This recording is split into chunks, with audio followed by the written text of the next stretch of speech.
J'étais déjà venu au Japon, mais il y a longtemps, il y a 20 ans à Yokohama, et puis je suis venu à Tokyo aussi après il y a 20 ans. Ben d'abord elles sont très bonnes mes impressions, mais moi je connais un peu le Japon, parce que il faut venir dans les pays, mais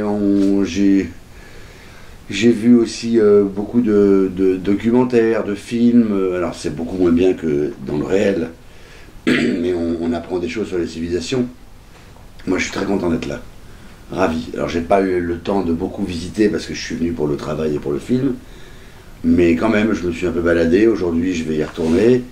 Je suis très content d'être là, c'est tellement différent, c'est une civilisation tellement différente des Européens, c'est tellement, pas tant dans l'architecture et dans dans l'environnement, parce qu'il y a plein de choses que j'ai déjà vues, il y a des rapports avec New York, il y a des rapports avec l'Europe, mais c'est surtout dans la façon de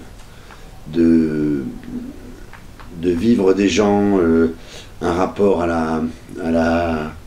la courtoisie, à la bienséance. Il y a quelque chose d'extrêmement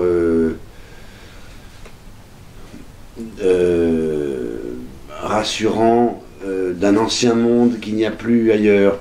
Il y a vraiment j'ai l'impression d'un respect d'autrui, une sorte de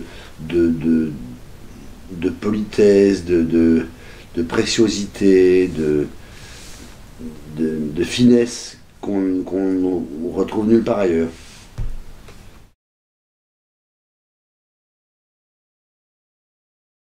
Alors, j'étais pas costumier journaliste, j'ai fait mes études et j'ai trouvé un petit boulot pour gagner ma vie, comme costumier sur un film avec Gérard Depardieu, mais c'était comme ça, rapidement, pour gagner un peu d'argent pendant 3 mois. Et journaliste, pareil, c'était que des petits boulots en attendant de savoir ce que je voulais faire dans la vie. Mais je savais pas que je voulais être acteur, c'est un hasard.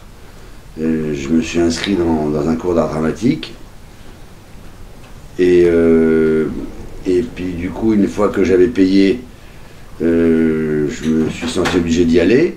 Alors j'y allais assez souvent, enfin 3 fois par semaine.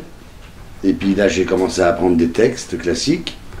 Et puis un jour il y a un metteur en scène qui m'a vu jouer un petit bout de scène et qui m'a engagé pour son film. Et du coup un autre metteur en scène m'a vu dans ce film, m'a pris pour son film. Et puis ainsi de suite. Et aujourd'hui je suis ici au Japon et je suis acteur. Mais je m'en suis pas rendu compte.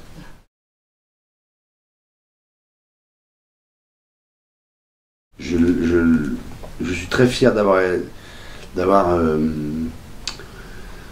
incarné ce personnage, parce qu'il représente beaucoup il représente un fantasme de ce que je me fais de l'homme digne et courageux, qui a du sang-froid et qui sait affronter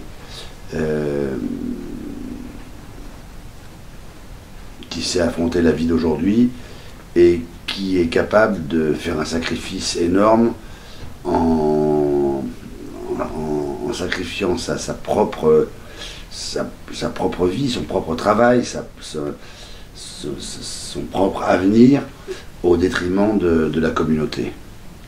Et je trouve que c'est quelqu'un qui n'est pas personnel, qui n'est pas individualiste.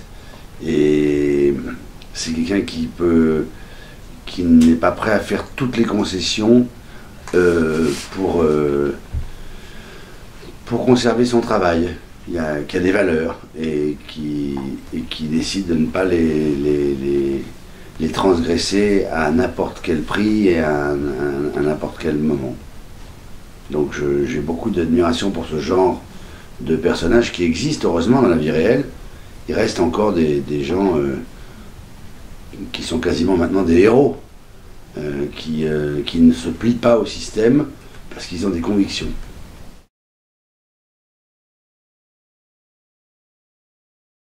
Oui, mais ça c'est le genre de choses que je fais jamais, moi. Vous avez pas eu... Je sais pas quoi dire. C'est pas mon...